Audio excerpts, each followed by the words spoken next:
आप ये बताएं कि जो प्रेगनेंसी के दौरान सावधानी बरतनी चाहिए वो क्या क्या है। सबसे पहले हम बात करेंगे फर्स्ट ट्राइमेस्टर की।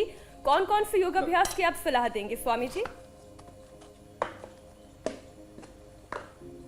तो अब ये तो अंतिम चीज थी, तो इसको हमने शुरू कर दिया क्योंकि 40 मिनट लगेंगे इस पूरे कार्यक्रम में। और उसको अब शुरू करते हैं कि 3 महीने पहले क्या करना है। पहले तो गर्भाधान संस्कार, गर्भ संस्कार कहते हैं। माता पिता पवित्र संकल्प के साथ पवित्र आत्माओं का आह्वान करते हुए उसको अपने गर्भ में धारण करते हैं। और जैसे आपने प्रारंभ में ही कहा, माँ के आहार, विचार, वाणी, व्यवहार, स्वभाव, आचरण, चरित्र का प्रतिरूप होते हैं बच्चे। इसलिए कहते हैं आत्मा वही पुत्र जायते। जो हमारी संतानें होती हैं, बेटा बेटियां होती हैं, वो माता पिता का प्रतिरूप होती हैं। ये वैज्ञानिक रूप से, आध्यात्मिक रूप से बहुत बड़ा व्यावहारिक रूप से सत्य है। तो क्या करना? तो सबसे पहले माताओं बहनों को ये सूक्ष्म व्यायाम तो ये तो तीसरे महीने में भी किया जा सकता है और पहले महीने में भी किया जा सकता है। सूक्ष्म व्यायाम जितने भी हैं, हाथों के, पैरों के, ये सारे के सारे सूक्ष्म व्यायाम, और जो हम अक्सर करवाते ही रहते हैं ये सूक्ष्म व्यायाम। और पहले 3 से 6 महीने तक ये मैंने प्रयोग किया है माँ बहन बेटियों पर। नहीं तो आजकल क्या बोलते हैं, डॉक्टर बोलते हैं, बोले अब तो प्रेग्नेंट हो गई तो बोलो बेड रेस्ट करो। नहीं, बेड रेस्ट बहुत बैड है। तो क्या करना? तो पहले 6 महीने तक, यहाँ तक 7 महीने तक मैं ऐसे बच्चों को जानता हूं और मैंने खुद अपनी देखरेख में उनसे योगाभ्यास करवाया। सूर्य नमस्कार पहले जो 6-7 महीने हैं उसमें सूर्य नमस्कार बहुत अच्छे से कर सकती हैं माँ बहन बेटियां। तो आराम से लंबे श्वासों के साथ फिर प्राणायाम उनको विशेष रूप से करना, वो भी हम बताएंगे। कपालभाति को छोड़कर ओंकार गायत्री का जप करना है। अपने खान पान पर विशेष ध्यान देना है। जैसा हम खाते हैं अन्न, वैसा ही हमारा तन मन जीवन बन जाता है। फिजिकल स्ट्रक्चर हमारा आहार से बनता है और हमारा मन, हमारी बुद्धि, हमारे विचार से, हमारे संस्कार। तो दोनों का ही ध्यान रखना बहुत जरूरी है, आहार का भी और विचार का भी। ये आहार विचार का जो ध्यान रखा जाता है इसी को संस्कार कहते हैं। आराम से पहले ये कुछ सोच रहे होंगे कि ये तो हमने सोचा ही नहीं था कि सूर्य नमस्कार प्रेग्नेंट लेडीज को भी करना। हाँ, करना है। अच्छा स्वामी जी, आहार विचार का ख्याल रखना तो ज़रूरी है, लेकिन जो महिलाएं प्रेग्नेंट हैं, फर्स्ट ट्राइमेस्टर में हैं, जैसा कि आप सूर्य नमस्कार करने की सलाह भी दे रहे हैं, तो इस दौरान उन्हें किन बातों का ख्याल रखना बेहद ज़रूरी हो जाता है? देखो, अब ये सूर्य नमस्कार तो हमारी मीनाक्षी अच्छे से कर लेती हैं, वो कर भी रही हैं। और करते करते ही मैं कुछ बातों के ऊपर विशेष ध्यान दिलाना चाहता हूं। देखो, सूर्य नमस्कार के साथ साथ सबसे ज्यादा ध्यान दें खाने पीने पर।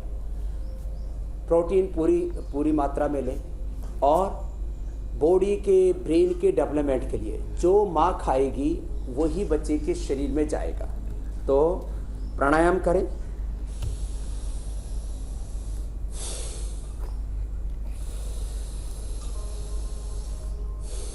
भस्त्रिका, कपालभाति नहीं करना, अनुलोम विलोम,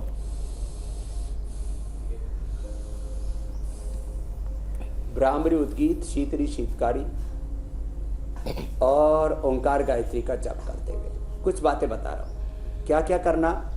सूर्य नमस्कार जैसे मीनाक्षी जी ने बहुत अच्छा किया है, ऐसे सबको आराम से जितना कर पाए करना है। नहीं तो आजकल क्या करते हैं, बोले पैर ऊपर करके लेट जाओ, ऐसे ये बिल्कुल गलत है। रोज सूक्ष्म व्यायाम और सूर्य नमस्कार और भस्त्रिका, अनुलोम विलोम, भ्रामरी, उद्गीत, शीतरी, शीतकारी प्राणायाम। थायराइड की प्रॉब्लम है तो उज्जाई भी करना है। खान पान में क्या ध्यान रखें?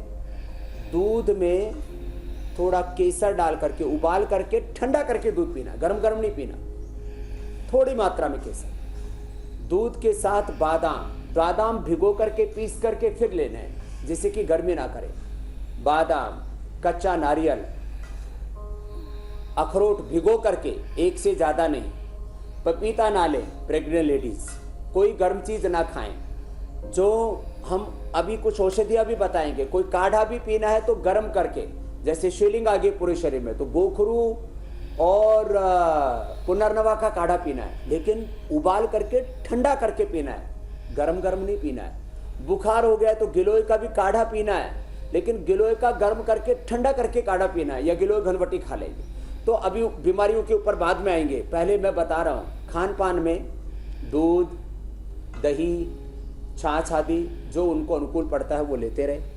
दूध में केसर डाल के गर्म करके ठंडा करके पीना तो ठंडा हो जाता है। केसर की प्रकृति ठंडी हो जाती है जब उसको गर्म करके और ठंडा करके पी लेते हैं उबाल करके। तो उसमें बादाम, अखरोट और जो है नारियल, इनका प्रयोग करें। चावल, खीर खाएं या ऐसे ही चावल और दूध ले लें तो बच्चा गौर वर्ण का, रूपवान, स्वस्थ, सुंदर, बलवान, प्रज्ञावान, विद्वान पैदा होता है। देखो,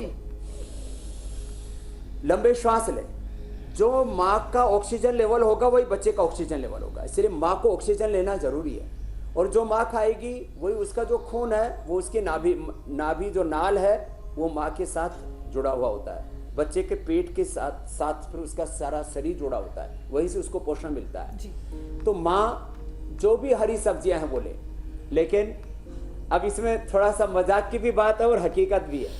अब जो कलर होगा खाने का आपका, जो आपकी हरी सब्जियां खाएंगे तो बच्चे का हीमोग्लोबिन अच्छा रहेगा। जन्मजात बच्चों को आजकल पैदाइशी ही पीलिया हो रहा है, जॉन्डिस हो रहा है। तो हरी सब्जियां ले और गाजर खाएं, टमाटर खाएं माताएं, स्वामी जी चुकंदर खाएं उबाल करके।